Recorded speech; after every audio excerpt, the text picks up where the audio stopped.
Last week, I had told you that resurrection, the resurrection, Resurrection Sunday is the foundation upon which everything that we do. It's what it's all founded on. It's all everything that we believe rises and falls on the resurrection of Jesus Christ. But I have a confession to make, okay, and that is that we talk about the resurrection of Jesus, and we state it as fact, but I have to tell you, nobody saw Jesus resurrected. Nobody actually saw him walk out of the tomb. Nobody saw him sit up. Nobody saw, the burial clothes melt away. Nobody saw that.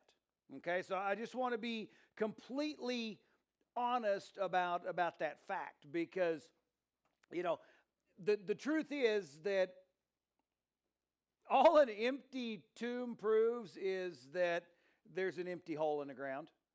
I mean, that's really all it is. An empty tomb says that Jesus' body was there and now it's not. I mean, that's all that an empty tomb on and of itself proves. Now, a resurrection is a whole nother thing. That's a horse of another color. And so that is what we're actually I want us to talk about today. Because I would like to, for lack of a better word, we are going to place the resurrection of Jesus on trial. And it's going to look a little bit different. It's going to be, it's going to look, pray for me. It really, I thought that, I cannot tell you how many times I started throughout this, and quite a few times throughout the course of the week as I talked to people, I said, it would be easier to just preach this message. But I'm not going to do that. So, we are going to put the resurrection of Jesus on trial. And what we're going to do, if you ever think of a trial, what you usually have, you get two parties. You have two sides, the prosecution and the defense. Now, I know that when we think of, defending the Bible or defending everything, we always think about ourselves as being the defense. I don't think that that's what it is. Because honestly, when it comes to the resurrection of Jesus, all of the events that we find contained in the Bible, the fact is that, look at it the other way. The prosecution always has an idea of what happened. They have a plan and the evidence to prove that a certain event happened in a certain way, and they prosecute and prove their case. Now, on the other side, what's the defense's job? The defense's job is always to sit there and just throw out wild theories and conspiracies and ideas and to confuse the jury so they're like, well, I don't know which way to go. Okay, that's what it's always about. So, I do believe that this is one of the reasons that from the very first Easter Sunday, from the day of the resurrection, the devil has been trying to discredit, to disprove the resurrection of Jesus Christ. And so today we're going to, for lack of a better word, we're going to try the case. Now, I will admit, I tried to come up with a defense attorney that would come in and argue the other side of the case. I couldn't get anybody. There was some talk of being struck by lightning and different things. So I'm not sure what that was, but we're going to do this a little bit different. Okay. What we're actually going to do is we are going to look at the witnesses and the depositions, and we are going to cross-examine them. We're going to provide evidence. And so at this point, I would like to ask my lovely assistant to come up here. Not the one you thought, was it? Not the one you thought. Okay. So here, before you do, sir, I need you. No, you leave it there. You just leave it there. You're going to leave it there. Well, you got to stand up first, though. Stand up. I need you to raise your right hand, put your left hand on the Bible. Okay. Do you promise and swear that the testimony you are about to give will be the truth, the whole truth, and nothing but the truth, so help you God? I do. All right. You may be seated. All right. What we are going to do is we are going to, exactly as I said, we're going to examine some of the evidence and review some of the testimony. And so the first that we are going to be looking at today is, and this witness represents the Swoon Theory. Okay? Now, the Swoon Theory is the theory that Jesus did not actually die on the cross. And so Have a question for you, sir. Is it your testimony that Jesus did not actually die, but that he passed out from severe shock and loss of blood, and then when they took him down off of the cross and wrapped him up, the burial clothes kind of served as a bandage and stopped some of the bleeding, and then when he was placed inside the cool rock tomb, that he just woke up and exited? Yes, I do believe that. Okay. Are you familiar with the Romans and their expertise when it came to crucifixions and torture? No, can you please inform me? Okay. They were experts at it. Okay. In fact, would it surprise you to know that it was common practice for Roman soldiers, when they came to check on people who had been placed upon the cross, they would break their legs so that it would then speed up the death of the people there. Okay, did you know of that? Now I do. Okay. So can I ask you then, if that is the case, why did the guards, when they came to the site there was a thief on the left, they broke his legs. There was a thief on the right, they broke his legs, but they did not break the legs of Jesus. Would it be that in their expert opinion, they believed that he was already dead? Now that you put it that way. Okay. Now, we're going to put that aside for just a second. What we also find in the record, John 19 verse 34 tells us that when they came to Jesus, they did believe he was dead, but they wanted to make sure. And so at that point, a spear was thrust up underneath his ribs. It would have gone through his lung and then pierced his heart. And at that point, a mixture of blood and water came pouring out. So my question for you is, in your expert opinion, would a spear through the lung into the heart been sufficient to kill Jesus, even if he was still alive at that point?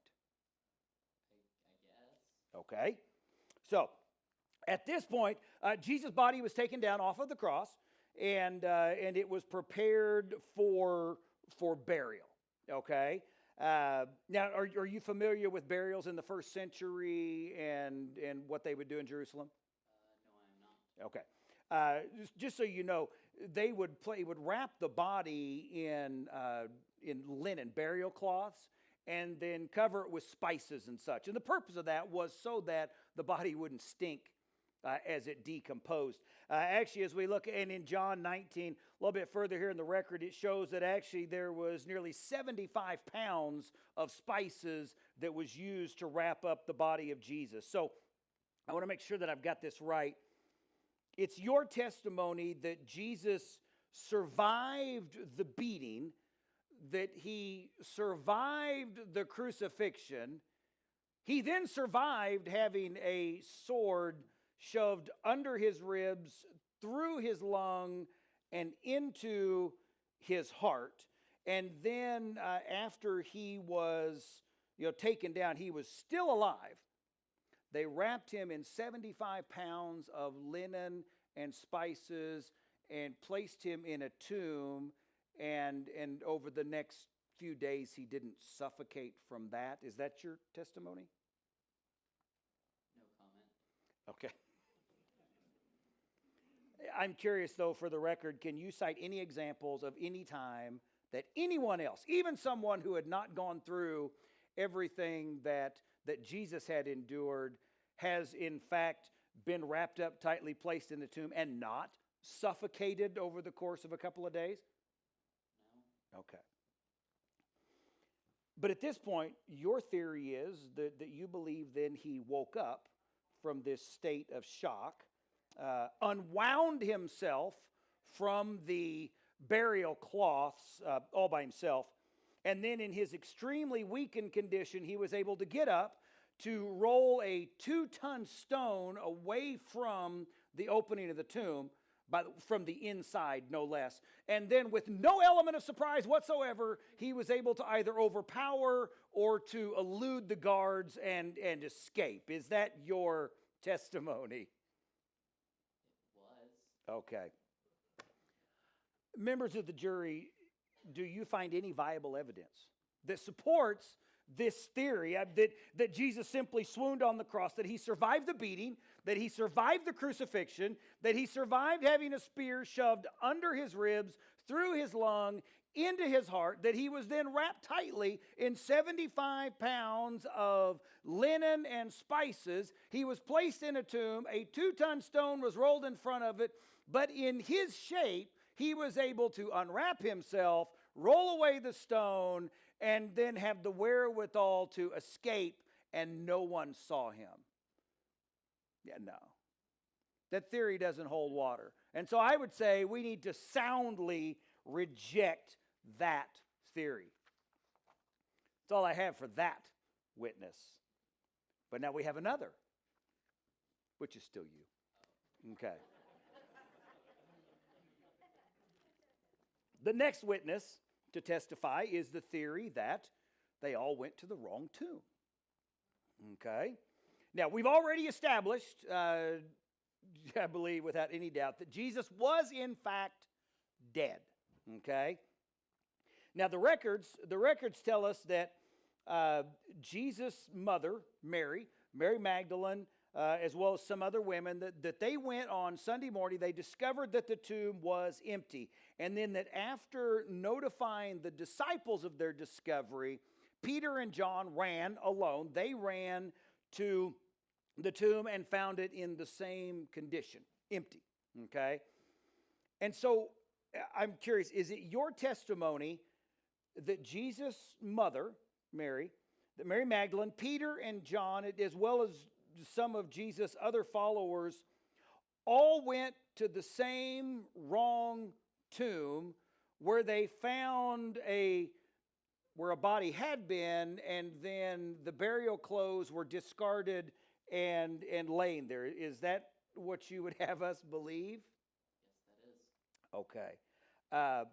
Are you aware that according to Matthew, to John Mark, and also to Dr. Luke, they all record that the very same women who discovered the tomb was empty that Sunday morning had been witnesses to where he was laid on Friday night. They watched as he was placed in the tomb on Friday night and then went back. So you would have us believe that they went to the wrong tomb, even they knew exactly where it was? Well, at that point, delusion sets in. Oh, okay, so you're going to claim confusion and delusion. Okay. One thing on that. If they had gone to the wrong tomb, okay, and they found that it was empty, it stands to reason, and I'm not a smart man, but it stands to reason that the Jewish leaders and the Romans would have been able to simply direct everyone to the correct tomb and to produce the body of Jesus. Wouldn't that make much more sense? I guess. So why did they not do that? Could it be because there was no body, the tomb was empty? Okay?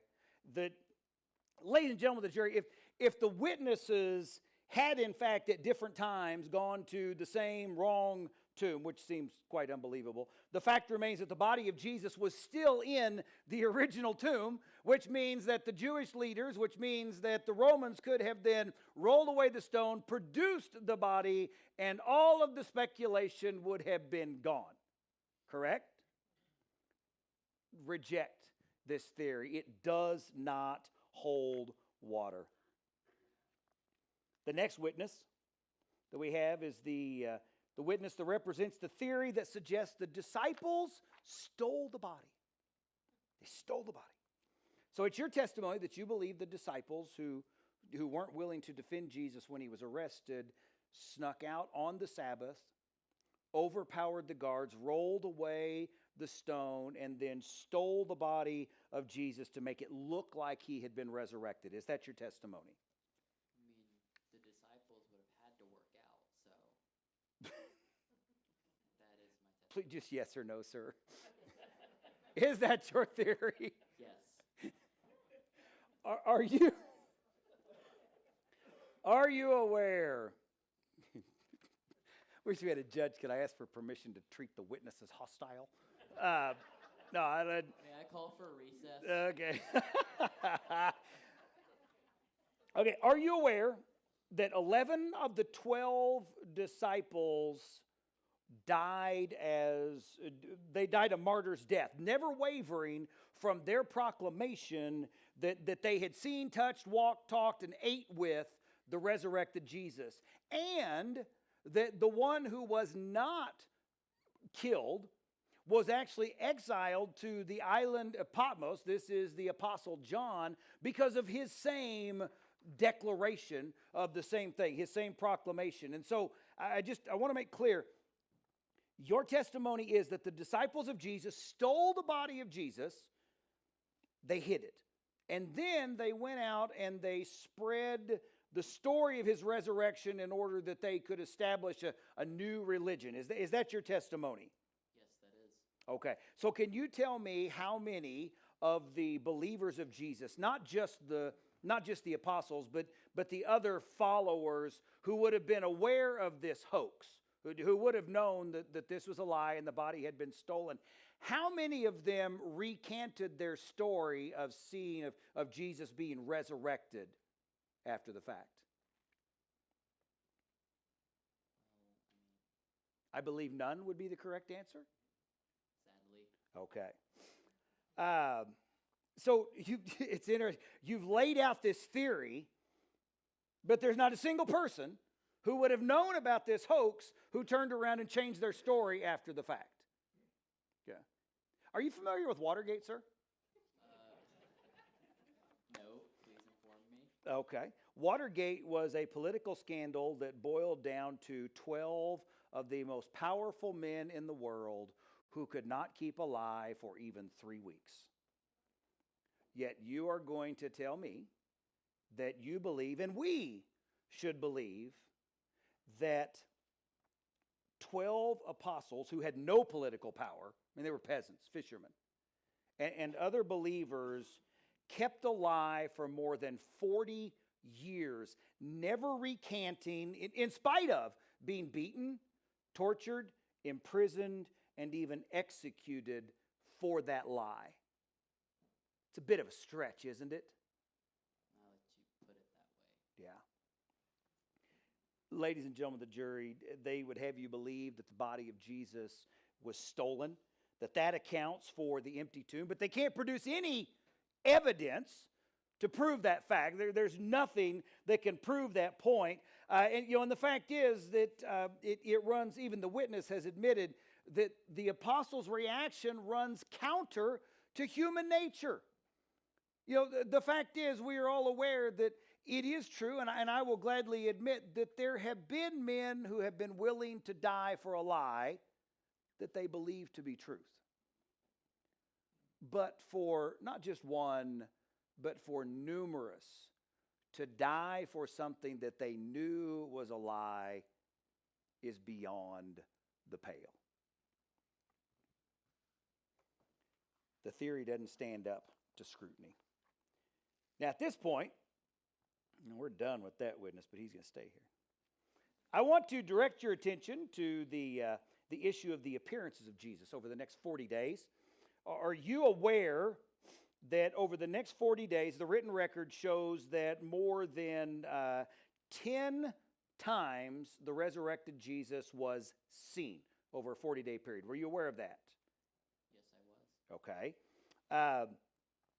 Now, let the record show that the claims that these appearances were the result of falsehoods told by the disciples, or that they were legend, really falls under the same category of the claims of them stealing the body, knowing that it was a lie, and then perpetrating it when they would be persecuted, prosecuted, possibly killed for it. They had nothing to gain by spreading these stories. And so, but I would also like to direct your attention to the record where we find Paul writing to a church in Corinth. Now, just so you know, and to make sure that we're all on the same page, get the record straight here, this Paul that we are talking about is the same man who was known as Saul of Tarsus. Saul of Tarsus was a Jewish rabbi. He was put in charge of instituting the persecution of the early followers of Jesus, those that they called the Way. He was responsible for the punishment, for the imprisonment of countless followers of Jesus, as well as we know being responsible for the death of Stephen and possibly others. According to testimony that we find from the famous Dr. Luke, as well as Saul himself, Saul encountered the resurrected Jesus along the road between Jerusalem and Damascus.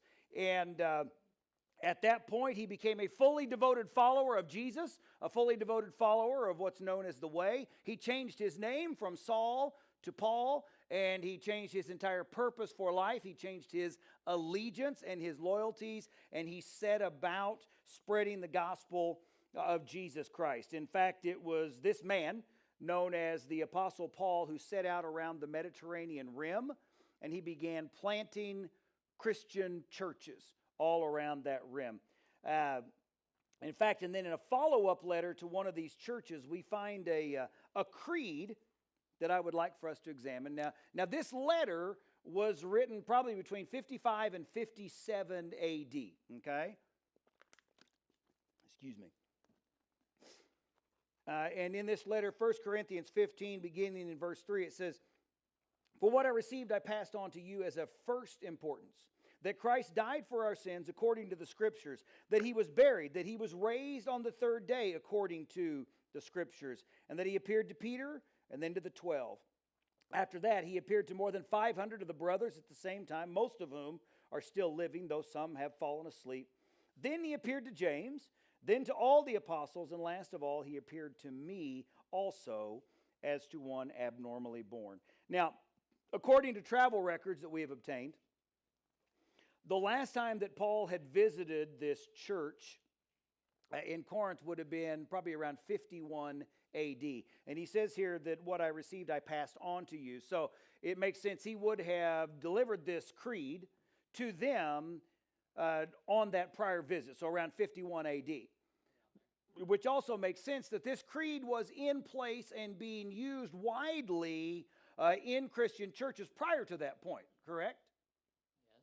Okay, which means that this creed that we just read into the record was being used by followers of the Way within 20 years of the resurrection of Jesus. That's quite early in archaeological and historical terms, isn't it? Yes, it is. Okay. Would it surprise you to know that most scholars date that creed back to 32 or even 36 AD, putting it within 2 to 8 years of the resurrection of Jesus? Meaning, this creed that we find right here was in use at a time and in a place where it could have easily been discredited by someone who was used as a witness but was not. Anyone could have discredited that. But it never was discredited. Do you know why that is? No. Because there was no evidence to discredit it. Which brings us to a claim that you have made, okay? That these post-resurrection appearances, which were mentioned here, were nothing more than hallucinations. Is that your claim, that the so-called witnesses of the resurrected Jesus were simply hallucinations? Yes, delusion setting in again. Okay. I would like to enter into the record these words from Dr. Gary Collins. Gary Collins, a leading psychologist. He has a PhD from Purdue University, in addition to authoring dozens of books on a variety of psychological issues. He also served as the president of a national association of psychologists. And when he was asked about the possibility that you have just claimed, that you raised, that these appearances were hallucinations, this was his response. Hallucinations are individual occurrences. By their very nature, only one person can see a given hallucination at a time. They certainly aren't something which can be seen by a group of people. Neither is it possible that one person could somehow induce a hallucination in someone else. Since a hallucination exists only in this subjective, personal sense, it is obvious that others cannot witness it. So, in the face of that testimony, is it still your testimony that all of the post-resurrection appearances of Jesus over a period of 40 days were just hallucinations? I guess. Okay. Are you aware of the fact that hallucinations require a fertile mind of expectancy and anticipation? How does your theory address the issue that based on the written record, none of the participants of these hallucinations expected Jesus to be raised from the tomb? Don't answer that. Furthermore, we know that Peter was hard-headed. We know that James, the half-brother of Jesus, was not a believer that Jesus was who he claimed to be until after he had seen him. And we've already looked at Saul of Tarsus, who would become the Apostle Paul after he had encountered the risen Jesus. So, in addition to Dr. Gary Collins' statement, there's other psychological research that shows that in order for hallucinations to occur, there have to be some very specific conditions, namely drug use and bodily deprivation. Okay? So I'm curious, have you ever known of anybody to suffer from a hallucination who was not either using drugs or suffering bodily deprivation? Well, no. Okay. So it is your testimony that sometimes alone, sometimes in pairs, sometimes in groups of 10 or 12 or more than 500, that men and women from all walks of life, from all different backgrounds, all kinds of temperaments, in various places, all experienced hallucinations of the same thing. That is your testimony. Yeah. Okay. And you would have us believe that even in a state of extreme fear and doubt, that these people hallucinated about something they did not want to see, that they didn't expect to see. Don't worry about it. Furthermore, you'd have us believe that the entire trajectory of their lives was changed as a result of these hallucinations. Yes. Okay. One other question for you. Can you touch a hallucination? No. Okay. Can you eat with a hallucination? No. Can you have a conversation with a hallucination? No. Can you walk with a hallucination? No. Okay. So you have no explanation for the written record, which tells us that these men and women who saw the resurrected Jesus did exactly that. Do you have an answer, sir? No. I'm done with this witness. And I'm done with you as a witness. You're good. Thank you. You are dismissed. Is this our recess? This is your recess.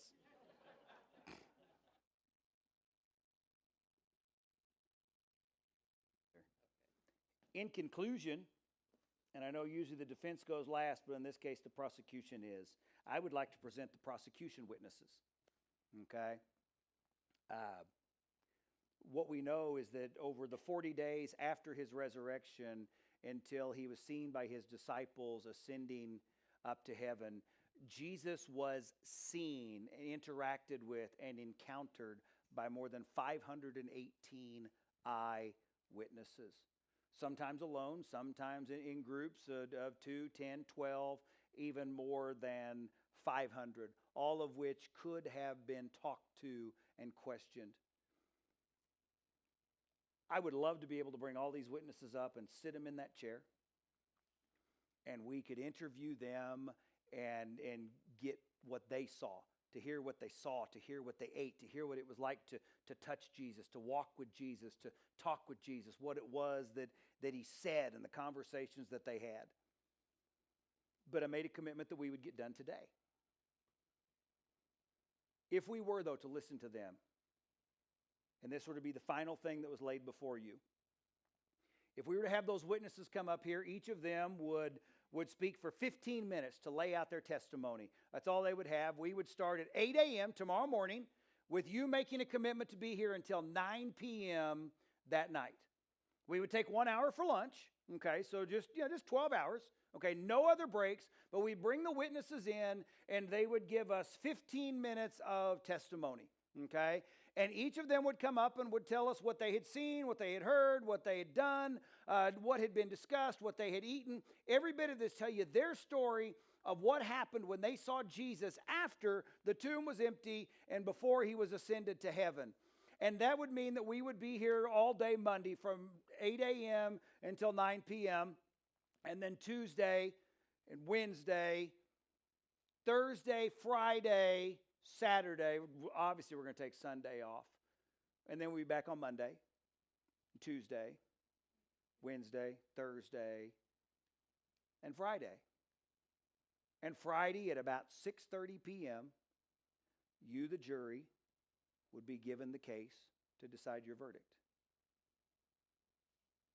That is 129 and a half hours of eyewitness testimony from men and women who talked with him, who walked with him, who ate with him, who touched him.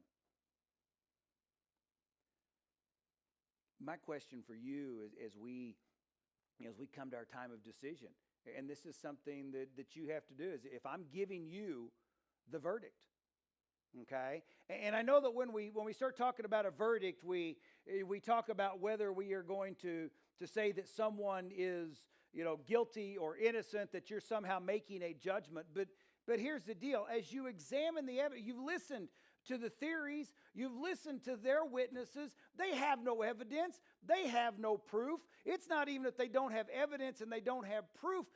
Their theories and conspiracies, they don't even stand up to scrutiny. They do not hold water. They are a pack of lies that have been sown out there to try and to confuse you, the jury.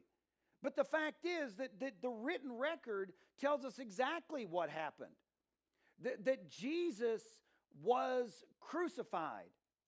That he was dead. That he was buried in the tomb. That he was resurrected on the third day. And that then he was seen by a myriad of witnesses. The gospel, the faith that we have is placed solely on the fact that Jesus did, that he died, that he was buried, that he was raised, and he was seen. There is no evidence that says those things didn't happen. And if that is the case, the choice that you have to make is whether you are going to believe the lies that have been fed, or if you are going to accept, to embrace the truth of the gospel. Because if Jesus didn't die, your sins are not forgiven. If he was not resurrected, then this life is all that there is. And he's not coming back to take us home with him. I'm going to ask you to stand. We're going to have our time of decision. I want you to spend some time in this moment. What is your verdict? Because if Jesus as our Lord and Savior has given everything, is there anything less that we can give to him than our lives and our allegiance? If you have a decision to make, I invite you to make it now. If you need prayer, we're going to have our prayer rooms open. I invite you to step into one of them.